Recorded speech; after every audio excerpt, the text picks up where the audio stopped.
Hello, this is What I Listened to This week, where four of us come together and talk about different music, and we all bring like our own individual song and talk about the song and music and stuff. Yeah. Yes, the socially awkward person. But what we're gonna start off with today is talking about some of our most memorable, whether it be for good or bad reason, just memorable live performances that we witnessed. And I guess we want to start with you and go around the table. Okay. There used to be in Denver a series of jazz concerts, and it was with, generally speaking, older musicians, guys from, 30s, 40s, 50s, who were older, and some of them had been quite famous in their day, but, they were old. And my girlfriend at the time had season tickets, so we would go to every concert. So in one of the concerts, there was a guy who's a famous jazz saxophonist, and unfortunately, he was really drunk. And he was on stage, and he was in the middle of his solo, and he passed out and fell on his butt. Oh, my God. Oh, no.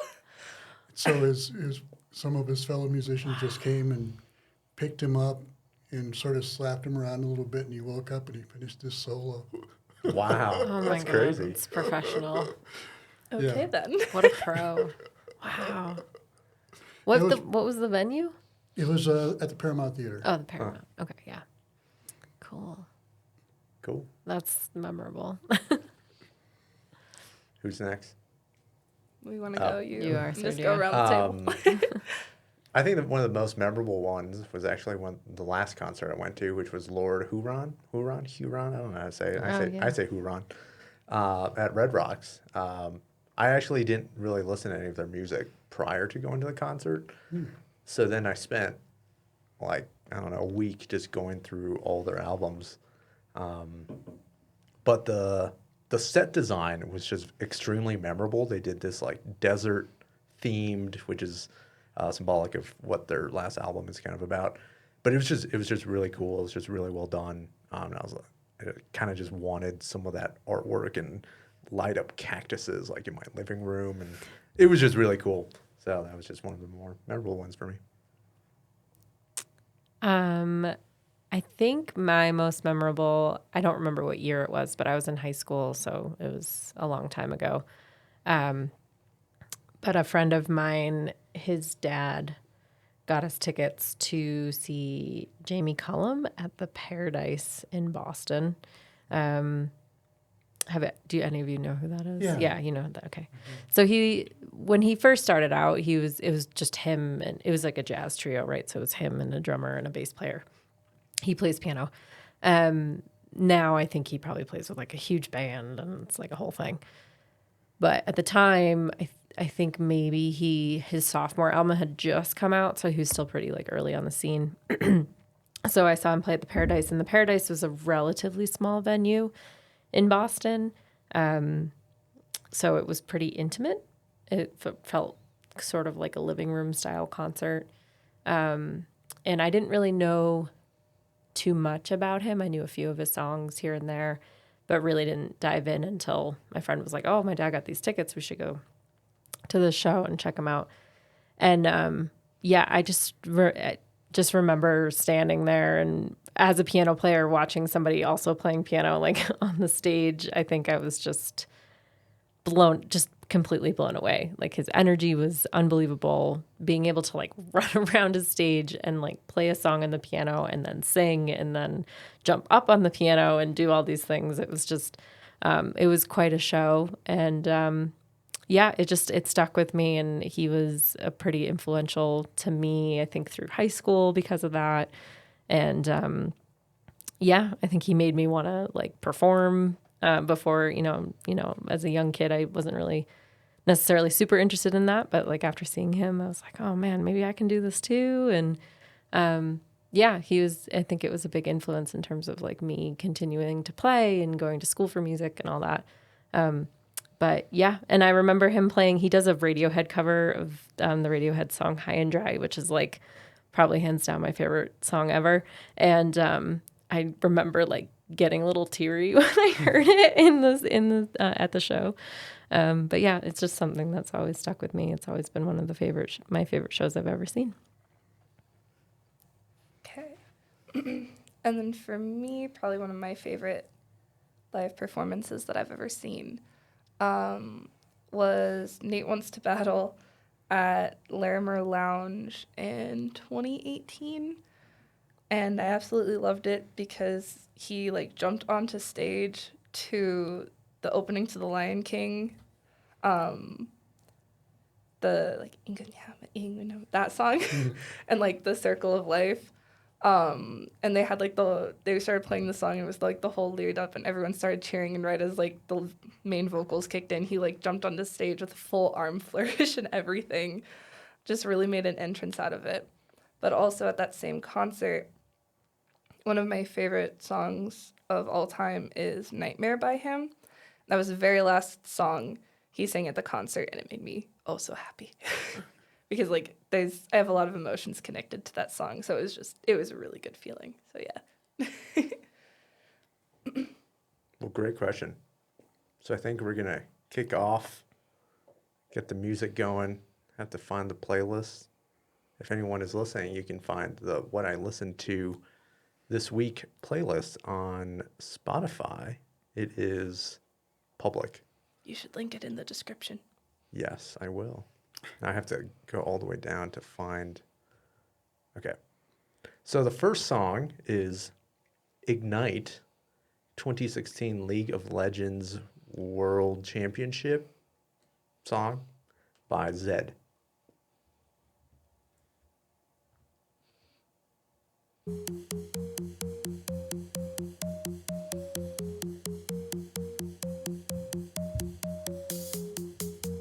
There's a fire that burns inside.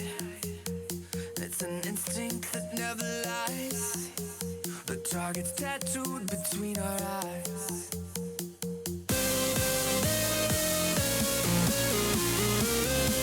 Stand and fight under the lights on the higher stage.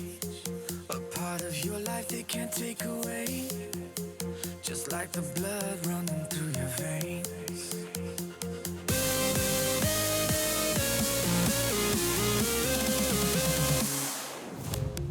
Everyone's watching through your eyes. There's only two options, win or die.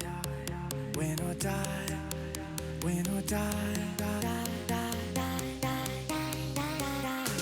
It went from a spark to an open flame. Now destiny's calling out your name. So reply, so reply.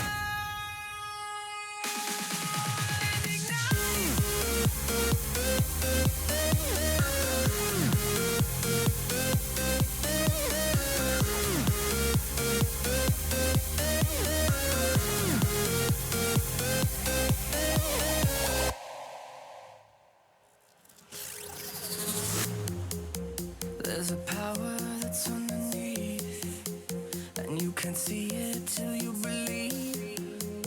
On the edge of infinity.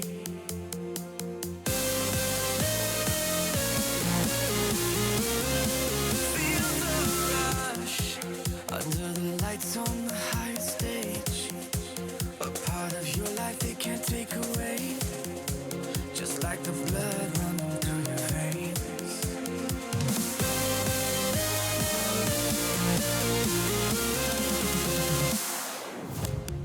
Everyone's watching through your eyes. There's only two options, win or die. Win or die. Win or die.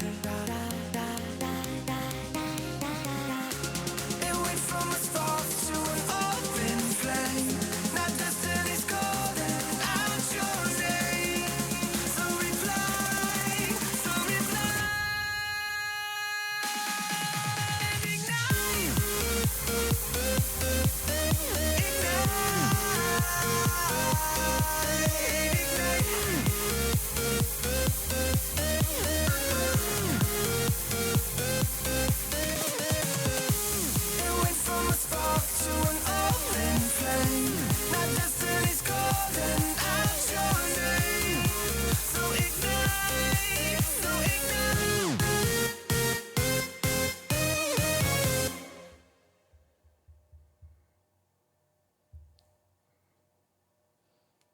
and that was Ignite 2016 World League of Legends. Yeah. Sorry, I So, think so the title of the song is just Ignite, but it was the so every single year for League of Legends, there is a song that is made specifically for the League of Legends World Championships.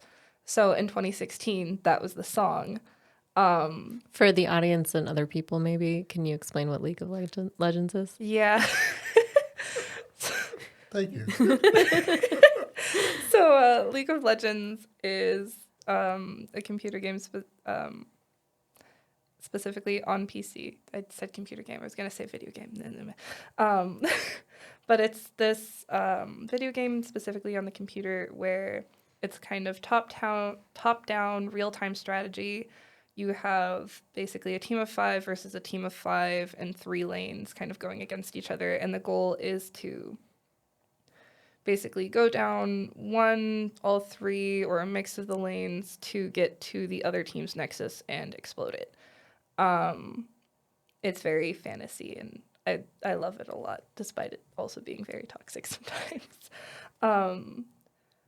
So it's been a game for a long time, and started picking up and is an official esport now and has like a huge following. And the reason why I wanted to pick this song is because League of Legends World, the World's Championship for this year, is currently going on. They're not at like the finals, they're doing some of the pre-stuff right now. But for me, that was the first song that I really heard for the World's Championships. And if I remember correctly, that was one of the years that I first started actually getting into watching like professional games and started playing more myself. Which is why I wanted to bring the song to the table, is just kind of that. But the title Ignite is a reference to one of the summoner spells in game that is called Ignite, and you basically light a person on fire for a little bit. But yeah, that's why I wanted to bring it to the table, and yeah. I thought it was a pretty fun song. I'm trying to go back through my Rolodex of party songs. It's fun. I felt like the drop could have been better, and I was kind of hoping it would be, and then it was just kind of like, eh. But I enjoyed the lyrics, and it did kind of remind me of like, I don't know, being in a club in Austria, and like 5 shots deep, raging, and wanting to party till 2 a.m. or gaming. But yeah, I thought it was a really fun song. Yeah, I definitely, now that I have context, it makes sense. I thought video games right off the bat. But so it definitely tracks with that. I think, yeah, for me, I was kind of waiting for something else to happen in the song. Like it felt kind of repetitive, but like it was building to something that kind of like what Sergio was saying, like it was building to something that then didn't really deliver. For me anyway, that's kind of how I was feeling it, but I would definitely add this to my dance party playlist because I, even like while it was going on, I was like, kind of like feeling a little dancey. I could definitely also see this also being like a workout, running playlist, any of those like things where you're just like really need to get like amped and motivated. It definitely does that for sure. Would I just like sit and listen to it? Probably not. But like if I was doing, like something like dancing or working out or running or something, I think it would be perfect sort of in my ears for that. So I've got the workout playlist songs. Yeah. Every I mean, you're week. killing it with those. Honestly, for me, that's just my taste. People work out differently, but yeah, absolutely. Yeah, it's going on my workout playlist. That's mainly all I can say because it did have that video game. It sounded like a video game. Yeah. And that's cool. But yeah, I don't think I'd pick it out, but if it came up on my list, I'd work a little harder. Yeah. I was definitely like thinking, my husband plays Rocket League. You know Rocket League, I right? do know I Rocket love League. So Rocket you know League Rocket so League? much. Cool. Okay. I don't play this and I don't really know. Like I understand the concept of it, but I can like hear the song in the other room while he's playing it. Like, and I'm hearing it in the other room and I can like hear it. Cause I feel like sometimes the songs on that are kind of like dancey poppy sometimes. So I could kind of hear it in that's also what I kind of thought when I heard it too. So This would be a good Rocket League Yeah. song. Yeah. yeah. I have it on my playlist that I'll listen to when I'm playing League of Legends too, and it's like whenever the song comes on, it's like, oh yeah, we're going hardcore mode now. Gamer mode engaged. Cool. Well, any other comments, feedback, thoughts? All right. Thanks, Molly. The next song is called The Horror by RJD2.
I will amuse myself with terror and murder.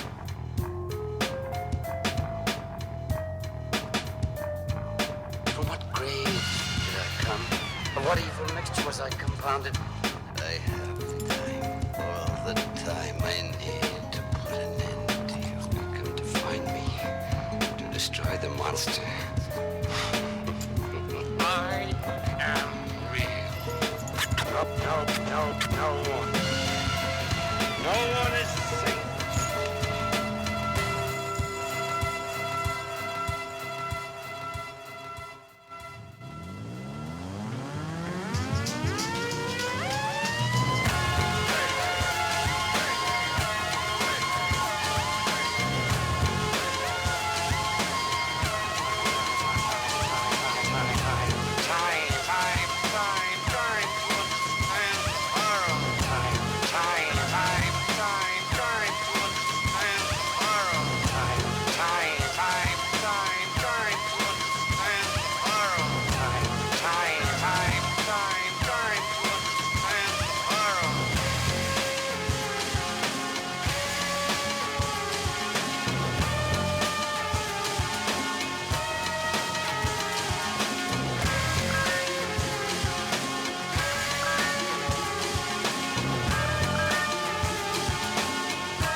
All right, so that was my spooky Halloween contribution. I really wanted to bring something like kind of scary, spooky themed this week because it's almost Halloween and I love Halloween. Yeah, so that's RJD2. It's off the Dead Ringer album. I don't remember the year, but it was a while ago. Maybe 2003 is a guess. But what's sort of interesting about this song is that, I mean, RJD2 is sort of known for his sampling and the samples he pulls, especially on this album.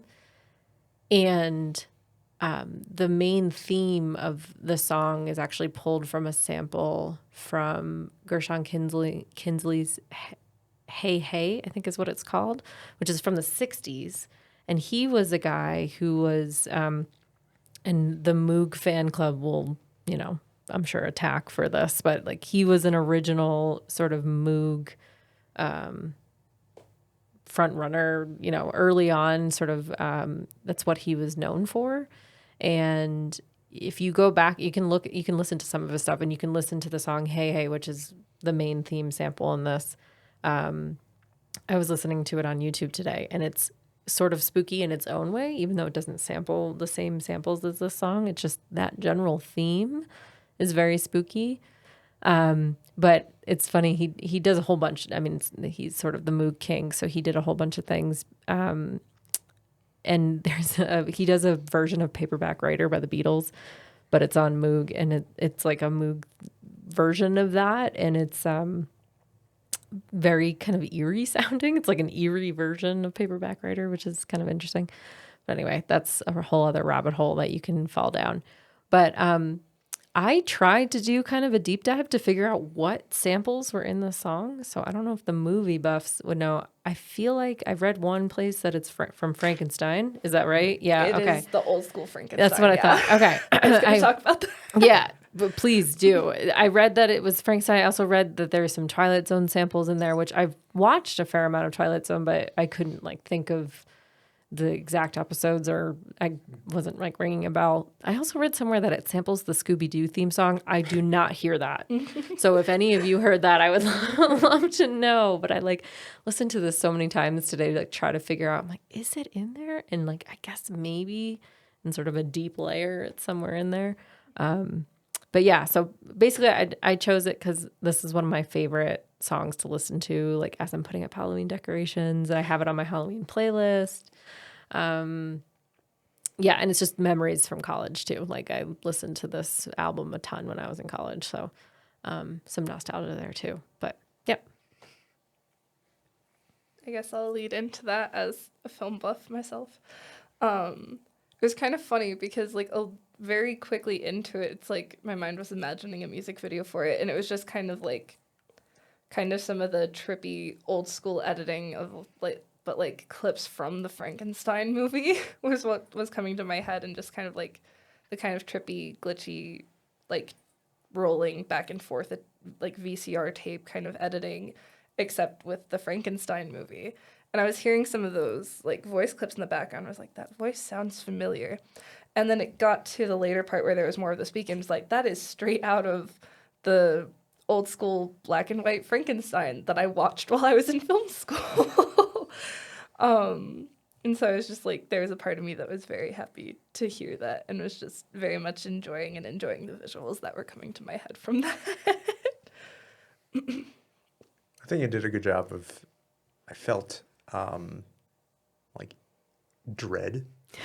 Just someone's walking behind me and was just teasing me the whole time. And which is, I guess if you're going to murder someone, you can, maybe very Halloween-y. It kind of reminded me a little bit of last time, Einstein Kills, just from the movie component of it, not obviously not from a genre component. But it was a really fun Halloween song if I had many decorations to put up, I'd listen to the song. Or put it outside for people to hear as they're coming up for candy or something. Yeah. Oh, that'd be so good. Yes. I'm going to do that this year. Perfect. Okay. Got a plan. It sounded to me like a movie theme. And just leading into it, and the extra was also movie. It was very cinematic. And I couldn't get the voices like really clearly, but I love the sound of the music. It was funny too. Yes, yeah. I think this is the first song on that album. I could be wrong. I can't exactly remember, but if it is, that's sort of like a fun, eerie way to like lead into the album. But I definitely recommend digging into Gershon Kingsley's catalog. It's sort of interesting just to listen to some of that stuff, and especially like after hearing this song too, when you listen to the original, like what it was sampling, it's kind of interesting to sort of go back and listen to it. But yeah, You said a word earlier. It was boog? Moog. Moog. What is that? They're like a synthesizer keyboard. Gotcha. People who are like into them are like, it's like a whole community. And yeah, I think, and RDD2 often plays at like Moog Fest. So it's definitely like a big community around it. But I'm not an expert. I can't really speak to it honestly, but I mean, you can go down a rabbit hole with it for sure. Well, any other comments or thoughts? Happy Halloween, everybody. I feel Nerd is very happy. All right. Up next is a song called Melancolia by Buika and Jacob Gurevitsch. I don't know how to say it. Jacob G.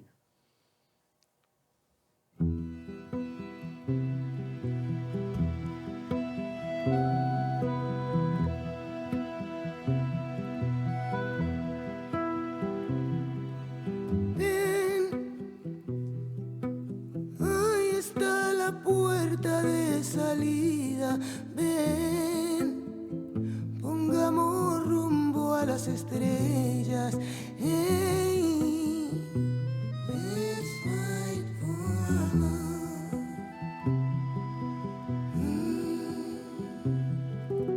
Ven, vamos a alejarnos de la ira. Ven, que ya no nos dañe más la vida. Baby, let's fight for love.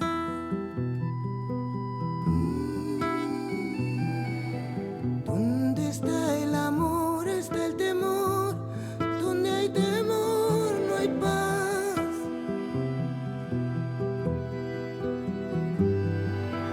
Rompo mis cadenas y me rindo por la libertad de amar.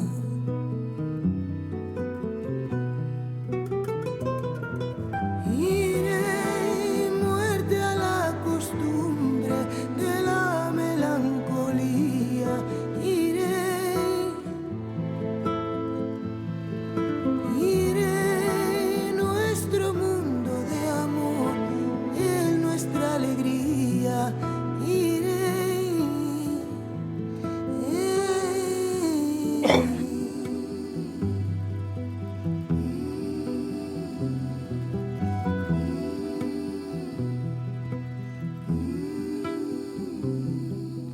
Ven,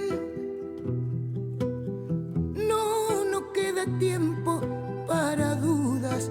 Ven, se está durmiendo ya la luna.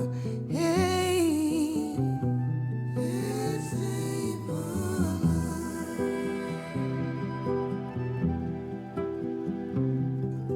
Y sí, creo que a fin de cuentas merecemos sí, lo mejor de todo en esta vida. Vive navegando a la deriva.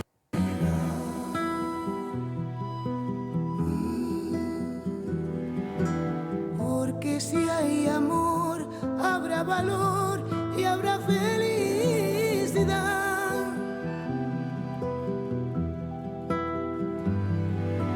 Rompe tus cadenas, ríndete por nuestra libertad de amar.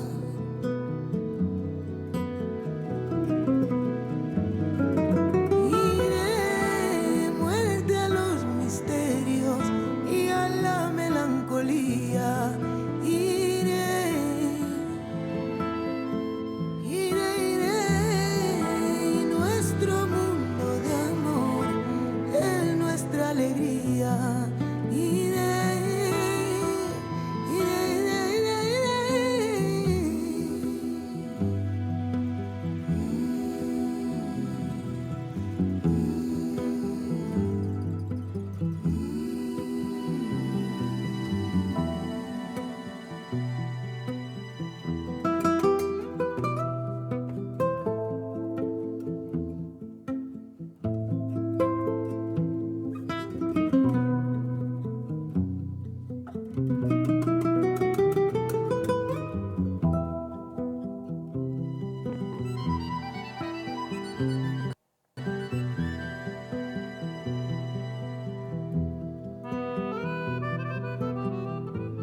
¿Dónde está el amor? Está el valor y la felicidad.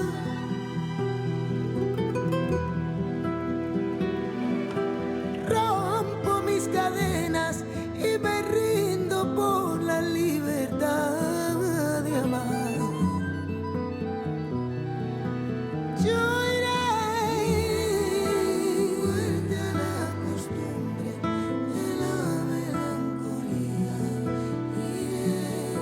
Yo iré donde la vida me lleve. Nuestro mundo de amor es nuestra alegría. No importa cómo, ni cuándo, ni dónde.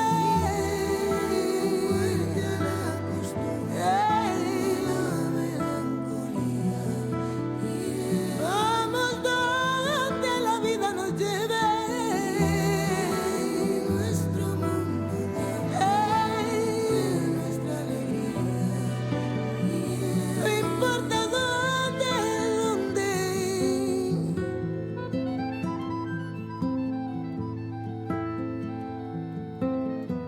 Bien, no importa dónde. Ven, no importa dónde.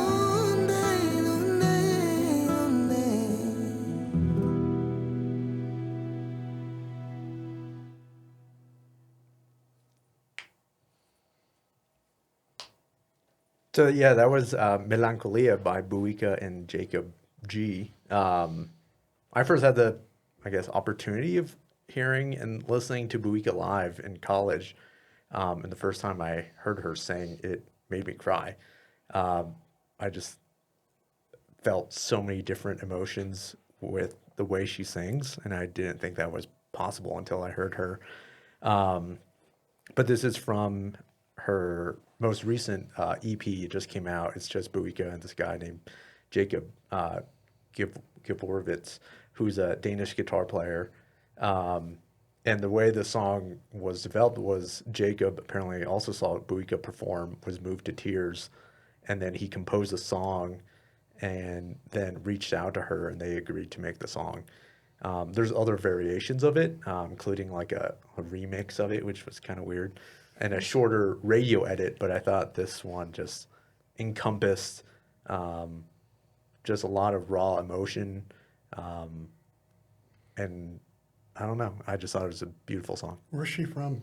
She's originally from Mallorca. Yeah. And then moved to Miami, I think, in 2011. Been nominated for a lot of Latin jazz Grammy Awards and stuff. Some of her past work is incredible. But anyway.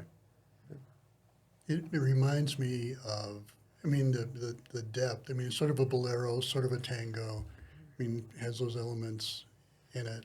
But it reminds me of a guy actually who I heard in Argentina at a little club, and just sort of had that same kind of emotionality. It was, I mean, that was deep. I love that. That was really good. Yeah, it sounded heartbreaking. Like as you're listening to it, you're like, this is so good. But at the same time, like there's so much emotion in it that it's hard. It's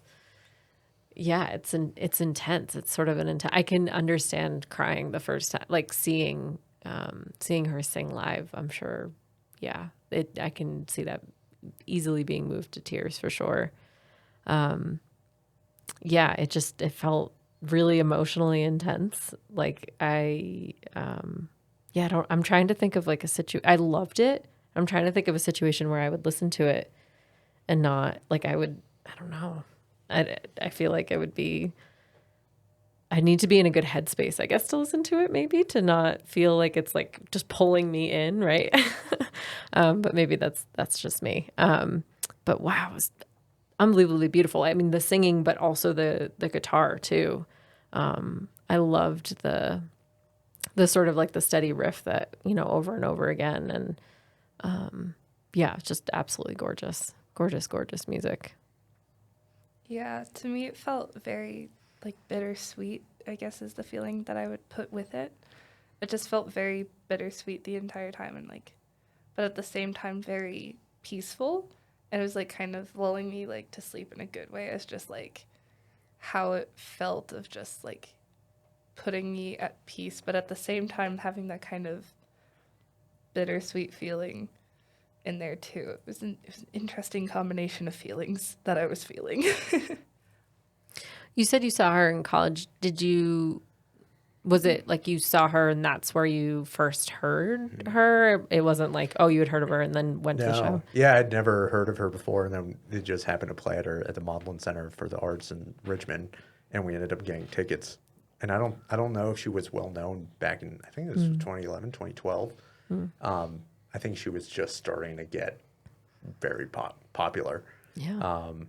And obviously, she hasn't had much stuff come out recently. But yeah, this was more, I was looking at the lyrics, obviously in Spanish, but it's more about like an exploration of like loss and beauty between like two individuals, and obviously a relationship kind of going way south and not going well. But yeah. Yeah, absolutely. I feel like even if you don't understand all the lyrics or understand them at all, like, whatever your fluency is in Spanish, I feel like you could still get that even just from the music, right? Like, I think that's what's so remarkable about it is that even if you don't 100% understand everything that she's saying, you completely, you still understand musically what's going on. Like, through the music, you understand what's going on with the lyrics, which is incredible. Yeah, I mean, go ahead. I was just thinking that there's some songs that I can't listen to by Billie Holiday because they're just so emotional that it just chokes you up. I mean, I get in the middle of the song and I'm done. And this had that same sort of depth, and it was. I'm going to put her on my list for sure. Yeah, I made the mistake. Well, maybe mistake of putting out my liked songs like on Spotify. So as I'm driving, this will pop up, and I'm like sobbing and driving. Like, ah! Yeah. So maybe I'll need to move it to a different playlist. But I have like a sad times playlist that I would put. So maybe this isn't a good thing. Maybe I should do opposite. Maybe like when you're sad, you should listen to upbeat music. But yeah, I can see that driving and then flood of emotion. Well, the next and last song for the evening is a song called Low by the Cleverlys. This is a song. Oh, I'm sorry. I just started talking because I thought about the story that went along with this song. But why don't we hear the song and then I'll tell you the story. Cool. Let me talk to him. Let me talk to him. Let me talk to him. Shorty got them apple bottom jeans, boots with the fur. The whole club was looking at her. She hit the floor. Next thing you know, shorty got low, low, low, low, low, low, low. Got them baggy sweatpants and the Reebok with the straps. She turned around and gave that big booty a slap. She hit the floor. Next thing you know, shorty got low, low, low, low, low, low, low. She got them little feet, little arms. She roll up at the powder, shout it straight up off the phone. I make a move. she feels the groove. Shout at 3 feet tall, she roll up in a Barbie car. Strutting around the club, rocking boxer straps, flossing on the floor like a heart attack. If you like little people, son, I got your back. She's a low-riding mama burning up the track. She was flousing, my baby's awesome. She come correct, she ain't about no midget's house. Shorty got them apple-bottom jeans, boots with the fur. The whole club was looking at her. She hit the floor. Next thing you know, shorty got low, low, low, low, low, low, low. Got them baggy sweatpants and the Reebok with the straps. She turned around and gave that big booty a slap. She hit the floor. Next thing you know, shorty got low, low, low, low, low, low, low, low.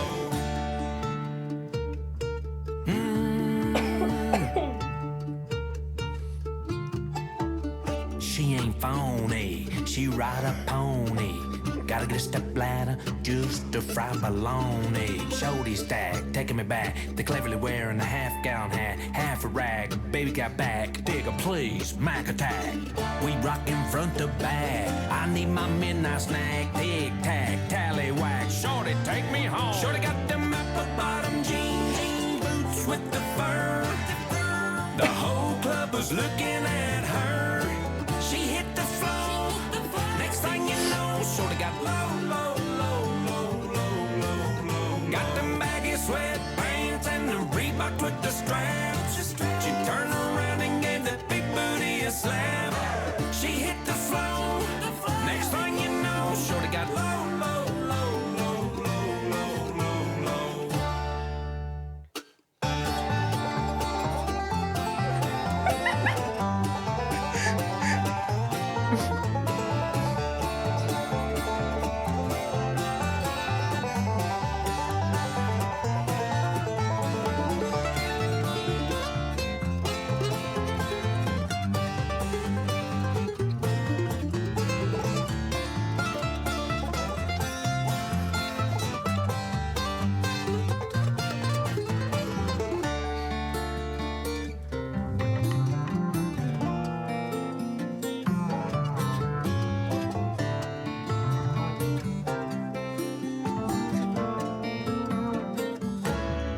Shorty got them apple-bottom jeans, boots with the fur.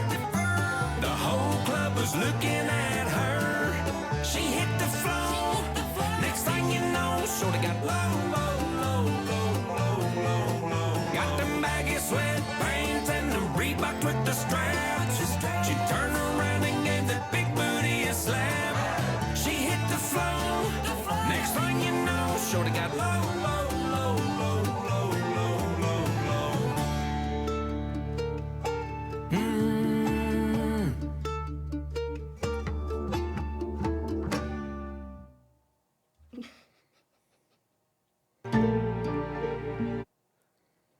Awesome. I feel like we all needed that. Oh yeah. I mean, I loved your song, Sergio, but I feel like it was like it took the mood down a little bit, and then just came home with some comedic relief. I feel like this deserves a standing ovation. Yeah, this is really good. It's so good. I can't wait to send this to literally everybody I know. Yep. So, about 12 years ago, I'd gotten a divorce. I'd had a serious girlfriend, and I had this break, and I met this woman who I'll call Rita because I don't remember her real name. And she was kind of difficult. She was like juggling knives, but she had a real gift in that she knew the worst bars in Denver. And we would go to some places where it was really scary, and I told you I do a movie nerd moment. But the bars that she took me to were like a cross between Roadhouse and From Dusk Till Dawn. Mm-hmm.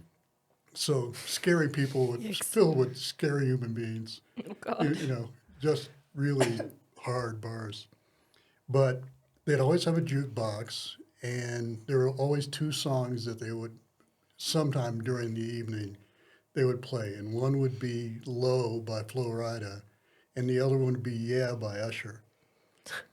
So I said, you know, and I was just thinking about it. And I said, well, let me see if I can find another version of Yeah. And I couldn't find one that was good. And then I said, well, let me see if I can find another version of Low, and I found the Cleverlys, and I'm in love with the Cleverlys. They do, I mean, their version of Single Ladies by Beyonce is spectacular. And they do just sort of, they're not a parody act. I mean, they're good musicians. You can hear their musicianship in how they play, but they just do these sort of off-the-wall songs that you wouldn't think of a bluegrass band to do, and I love them. They're just hilarious to me. They always make me smile. I was trying not to burst out laughing the entire time. Yeah, I feel like I hear these bluegrass covers occasionally, and I feel like most of the time when I hear them, I'm just like, "Ugh, are we still doing this?" But this one was unbelievable. It was so good. I don't think I know the Cleverlys. I mean, I think I've just heard other bluegrass like cover bands or whatever. I don't know what you would call them but what you were saying about the musicianship, you can absolutely hear it. And then, so it's sort of it's funny, and it's like puts a smile on your face. Absolutely. Which sometimes that's exactly what you need. Right. But yeah, especially like that break in between, like before the last chorus, before they wrap it up. I mean, you can hear that absolutely. And it's sort of like, oh yeah, like these guys are pretty serious. Like, yeah, they're just, doing kind of a song that you wouldn't expect, and you kind of laugh at first, but then you listen to it and you're like, oh, this is actually this is really good. But yeah, I absolutely loved it. My husband is super into those bluegrass cover bands, so I'm totally playing this for him. He's gonna absolutely love it. He was always really into the like cake covers, the bluegrass cake covers. But this is so good, and I definitely want to listen to that Single Ladies version. That sounds so good. So excited about this. But yeah, it's like good bluegrass music, but then also, yeah, it brings a smile into your face, makes you kind of laugh, and sometimes you just need that. I think that's great. Yeah, I didn't know what to expect. I didn't put two and two together about the title of the song until it started going, and I was like, oh shit. Did I? Did I? But yeah, it just sounded really well. It was so good. Yeah, put a smile on my face. Maybe we kind of want to go country square dancing with the song, or just picturing what that would look like. I think that'd be really funny to me. Yeah, there are a bunch of their songs on YouTube, so you can watch them. But they're a traditional bluegrass band, pretty much. Yeah.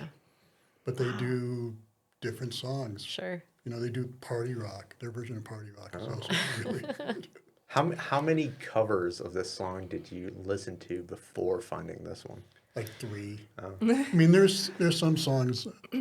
I was going to do another one, and I'm going to save it, so I'm not going to tell you what it is. But I listened to 18 covers of it. Wow. And most of them sucked.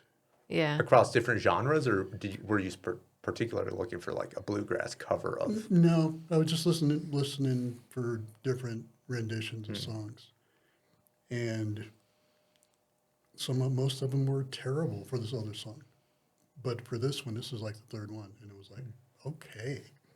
Yeah. Wow. I was laughing too, because I'm like, these are lyrics that maybe shouldn't be as articulated as they are. Like, I feel like in the original version, it's like maybe you're not listening super close to everything that they're saying, but in this version, it's like they're articulating everything, and it's like, oh, maybe these aren't the best lyrics.